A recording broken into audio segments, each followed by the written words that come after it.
ಪೂಜೆಯ ವೇಳೆ ದೇವರಿಗೆ ಗಂಧ ಹಚ್ಚಿ ಹೂಗಳನ್ನು ಏರಿಸುವುದು ಏಕೆ ಅಂತ ಇದೆ. ಪೂಜೆಯ ವೇಳೆ ದೇವರಿಗೆ ನೈವೇದ್ಯ ಅರ್ಪಿಸುವುದು ಏಕೆ ಅಂತ ಇದೆ.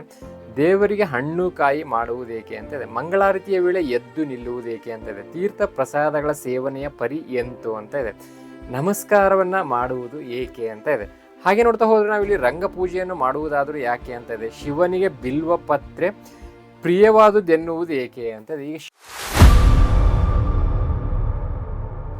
ಹರೇ ಕೃಷ್ಣ, ಎಲ್ರಿಗೂ ಕೂಡ ನಮಸ್ಕಾರ. ಇವತ್ತಿನ ಈ ಸಂಚಿಕೆಯಲ್ಲಿ ನಾವು ನಮ್ಮ ಧಾರ್ಮಿಕ ಆಚಾರ ವಿಚಾರಗಳನ್ನು ತಿಳಿಸುವಂತಹ ಒಂದು ವಿಶೇಷವಾದ ಪುಸ್ತಕದ ಬಗ್ಗೆ ತಿಳ್ಕೋಣ. ಆ ಪುಸ್ತಕ ಯಾವುದು ಅಂತಂದರೆ ಡಾಕ್ಟರ್ ಎ ಮಾಧವ ಉಡುಪ ಅವರ ನಮ್ಮ ಆಚಾರ ವಿಚಾರಗಳು ಅನ್ನುವಂತಹ ಈ ಪುಸ್ತಕದ ಬಗ್ಗೆ ನಾವೀಗ ತಿಳ್ಕೊಳ್ತಾ ಹೋಗೋಣ. ಮೊದಲನೇದಾಗಿ ವಿಶೇಷವಾಗಿರುವಂತಹ ಸಂಚಿಕೆಯನ್ನು ಶುರು ಮಾಡೋದಕ್ಕಿಂತ ಮುಂಚೆ ಯಾರೆಲ್ಲ ಇನ್ನೂ ಚಾನಲ್ನ ಸಬ್ಸ್ಕ್ರೈಬ್ ಮಾಡ್ಕೊಂಡಿಲ್ವೋ ಎಲ್ಲರೂ ಕೂಡ ಚಾನಲ್ನ ಸಬ್ಸ್ಕ್ರೈಬ್ನ ಮಾಡ್ಕೊಳ್ಳಿ. ಇದರಲ್ಲಿ ನಿಮಗೆ ಇದೇ ರೀತಿಯ ವಿಶೇಷವಾಗಿರುವಂತಹ ಪುಸ್ತಕಗಳ ಸಂಕ್ಷಿಪ್ತ ಮಾಹಿತಿಯ ವಿಡಿಯೋಸ್ಗಳು ಸಿಗ್ತಾ ಇರುತ್ತೆ. ವಿಶೇಷವಾಗಿ ಮೊದಲನೇದಾಗಿ ಇರುವಂತಹ ಪುಟಗಳ ಸಂಖ್ಯೆ ಎಷ್ಟು ಅಂತ ನೋಡೋದಾದರೆ 240 ಪುಟಗಳನ್ನು ಈ ಪುಸ್ತಕ ಒಳಗೊಂಡಿದೆ. ಈ ಪುಸ್ತಕದಲ್ಲಿರುವಂತಹ ಆ ವಿಶೇಷತೆಗಳು ಏನಂತ ನಾವೀಗ ನೋಡ್ತಾ ಹೋಗೋಣ.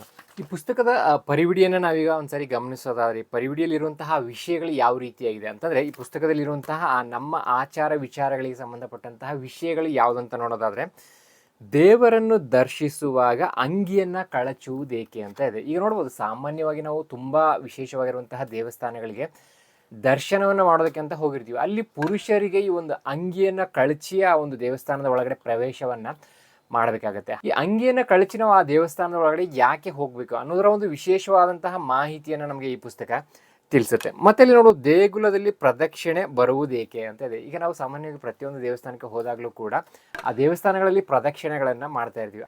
ಆ ದೇವಸ್ಥಾನದಲ್ಲಿ ನಾವು ಮಾಡುವಂತಹ ಪ್ರದಕ್ಷಿಣೆಗಳು ಯಾಕೆ ಅನ್ನೋದರ ಒಂದು ವಿಶೇಷತೆಯನ್ನು ಕೂಡ ನಾವಿಲ್ಲಿ ಸ್ಪಷ್ಟವಾಗಿ ಗಮನಿಸ್ಬೋದು. ಮತ್ತೆ ಇಲ್ಲಿ ಪೂಜೆಯ ವೇಳೆ ದೇವರಿಗೆ ಅಭಿಷೇಕ ಮಾಡುವುದೇಕೆ ಅಂತ ಇದೆ. ಇಲ್ಲಿ ನೋಡ್ಬೋದು, ಇದು ಕೂಡ ತುಂಬಾ ಒಂದು ವಿಶೇಷವಾಗಿರುವಂತಹ ಮಾಹಿತಿ. ಇವನ್ನೆಲ್ಲ ನಾವು ಸ್ವಲ್ಪ ತಿಳ್ಕೊಳ್ಬೇಕಾಗತ್ತೆ. ಯಾಕಂದರೆ ಸಾಮಾನ್ಯವಾಗಿ ಎಲ್ಲದನ್ನು ಕೂಡ ನಾವು ಮಾಡ್ತಾನೆ ಇರ್ತೀವಿ, ಆದರೆ ಅದನ್ನು ಯಾಕೆ ಮಾಡಬೇಕು ಅನ್ನೋದನ್ನು ನಮಗೆ ಈ ಪುಸ್ತಕ ತುಂಬಾ ವಿಶೇಷವಾಗಿ ತಿಳಿಸುತ್ತೆ. ಈಗ ಪ್ರತಿಯೊಂದು ದೇವಸ್ಥಾನಗಳಲ್ಲೂ ಕೂಡ ಭಗವಂತನಿಗೆ ಅಭಿಷೇಕವನ್ನು ಯಾಕೆ ಮಾಡ್ತಾರೆ, ಯಾಕೆ ಮಾಡಬೇಕಾಗತ್ತೆ ಅನ್ನೋದನ್ನು ಕೂಡ ನಾವಿಲ್ಲಿ ತಿಳ್ಕೊಳ್ತಾ ಹೋಗಬಹುದು. ಪೂಜೆಯ ವೇಳೆ ದೇವರಿಗೆ ಗಂಧ ಹಚ್ಚಿ ಹೂಗಳನ್ನು ಏರಿಸುವುದು ಏಕೆ ಅಂತ ಇದೆ. ಪೂಜೆಯ ವೇಳೆ ದೇವರಿಗೆ ನೈವೇದ್ಯ ಅರ್ಪಿಸುವುದು ಏಕೆ ಅಂತ ಇದೆ. ದೇವರಿಗೆ ಹಣ್ಣು ಕಾಯಿ ಮಾಡುವುದೇಕೆ ಅಂತ ಇದೆ. ಮಂಗಳಾರತಿಯ ವೇಳೆ ಎದ್ದು ನಿಲ್ಲುವುದೇಕೆ ಅಂತ ಇದೆ. ತೀರ್ಥ ಪ್ರಸಾದಗಳ ಸೇವನೆಯ ಪರಿ ಎಂತು ಅಂತ ಇದೆ. ನಮಸ್ಕಾರವನ್ನು ಮಾಡುವುದು ಏಕೆ ಅಂತ ಇದೆ. ಹಾಗೆ ನೋಡ್ತಾ ಹೋದರೆ ನಾವಿಲ್ಲಿ ರಂಗ ಪೂಜೆಯನ್ನು ಮಾಡುವುದಾದರೂ ಯಾಕೆ ಅಂತ ಇದೆ. ಶಿವನಿಗೆ ಬಿಲ್ವ ಪತ್ರೆ ಪ್ರಿಯವಾದುದೆನ್ನುವುದು ಏಕೆ ಅಂತ ಇದೆ. ಈಗ ಶಿವನಿಗೆ ನಾವು ಅತ್ಯಂತ ವಿಶೇಷವಾಗಿ ಬಿಲ್ವ ಪತ್ರೆಯನ್ನು ಸಮರ್ಪಣೆಯನ್ನು ಮಾಡ್ತೀವಿ.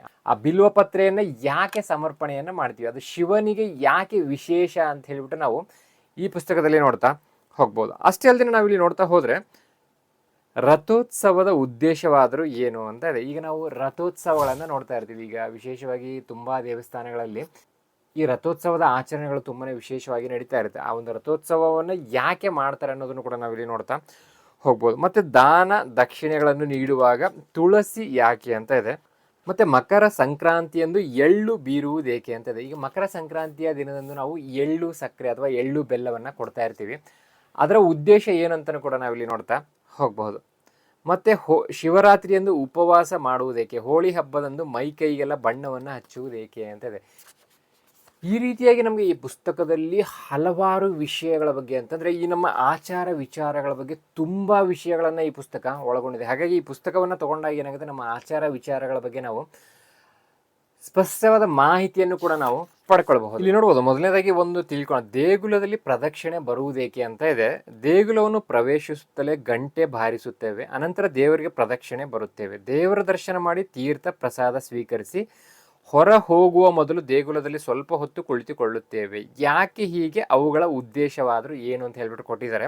ದೇಗುಲವನ್ನು ಪ್ರವೇಶಿಸುತ್ತಲೇ ಗಂಟೆ ಬಾರಿಸುವುದು ಮನವನ್ನು ಕಾಡುತ್ತಿರುವ ಲೌಕಿಕ ಚಿಂತೆ ಯಾಚನೆಗಳು ದೂರವಾಗಲಿ, ದೇವರ ಕುರಿತಾದ ದೈವಿಕ ಯೋಚನೆಗಳು ಜಾಗೃತವಾಗಲಿ ಎಂಬುದಕ್ಕಾಗಿ ದೇಗುಲದಲ್ಲಿ ಹೀಗೆ ಈ ಒಂದು ದೇಗುಲದಲ್ಲಿ ಪ್ರದಕ್ಷಿಣೆ ಮಾಡೋದರ ಒಂದು ಉದ್ದೇಶದ ಕುರಿತಾಗಿ ನಾವು ಈ ಪುಸ್ತಕದಲ್ಲಿ ನೋಡಬಹುದು.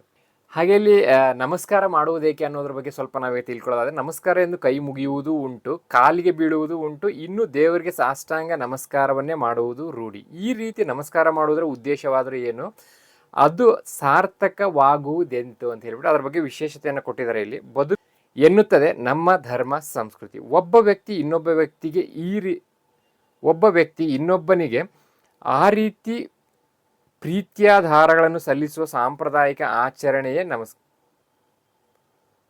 ಒಬ್ಬ ವ್ಯಕ್ತಿ ಇನ್ನೊಬ್ಬನಿಗೆ ಆ ರೀತಿ ಪ್ರೀತ್ಯಾಧಾರಗಳನ್ನು ಸಲ್ಲಿಸುವ ಸಾಂಪ್ರದಾಯಿಕ ಆಚರಣೆಯೇ ನಮಸ್ಕಾರ ಅಂತ ಹೇಳಿ ನಮಸ್ಕಾರದ ಬಗ್ಗೆನೂ ಕೂಡ ನಮಗೆ ವಿಶೇಷತೆಯನ್ನು ನೋಡ್ತಾ ಹೋಗಬಹುದು.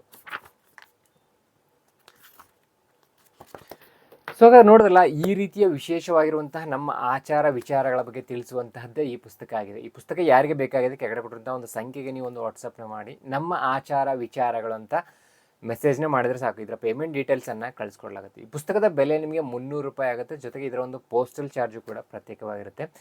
ಈ ರೀತಿಯ ಇನ್ನೂ ಹಲವಾರು ಪುಸ್ತಕಗಳು ನಿಮ್ಮ ಈ ಆದ್ಯ ಪುಸ್ತಕ ಭಂಡಾರದಲ್ಲಿ ಲಭ್ಯವಿದೆ. ಯಾರಿಗೆ ಆ ಪುಸ್ತಕಗಳನ್ನು ನೋಡಬೇಕಂತ ಇದೆ, ಕೆಳಗಡೆ ಕೊಟ್ಟಿರುವಂಥ ಸಂಖ್ಯೆಗೆ ನೀವು ಒಂದು ವಾಟ್ಸಪ್ನ ಮಾಡ್ಬೋದು, ಅಥವಾ ಈ ಡಿಸ್ಪ್ಲೇ ಮೇಲೆ ಕಾಣಿಸ್ತಾ ಇರುವಂಥ ಒಂದು QR ಕೋಡ್ನ ನೀವು ಸ್ಕ್ಯಾನ್ನ ಮಾಡಿದರೆ ಸಾಕು. ಡೈರೆಕ್ಟಾಗಿ ನಮ್ಮಲ್ಲಿರುವಂತಹ ಎಲ್ಲ ಪುಸ್ತಕಗಳನ್ನು ನೀವು QR ಕೋಡ್ನ ಸ್ಕ್ಯಾನ್ನ ಮಾಡೋದ್ರ ಮುಖಾಂತರವೂ ಕೂಡ ತಿಳ್ಕೊಳ್ಬೋದು. ಸೊ ಹಾಗಾದ್ರೆ ಮತ್ತೆ ಯಾಕೆ ಯಾರಿಗೆ ಬೇಕು ಕೆಳಗಡೆ ಕೊಟ್ಟಿರುವಂಥ ಸಂಖ್ಯೆಗೆ ವಾಟ್ಸಪ್ನ ಮಾಡಿ ಪಡ್ಕೊಳ್ಬಹುದು.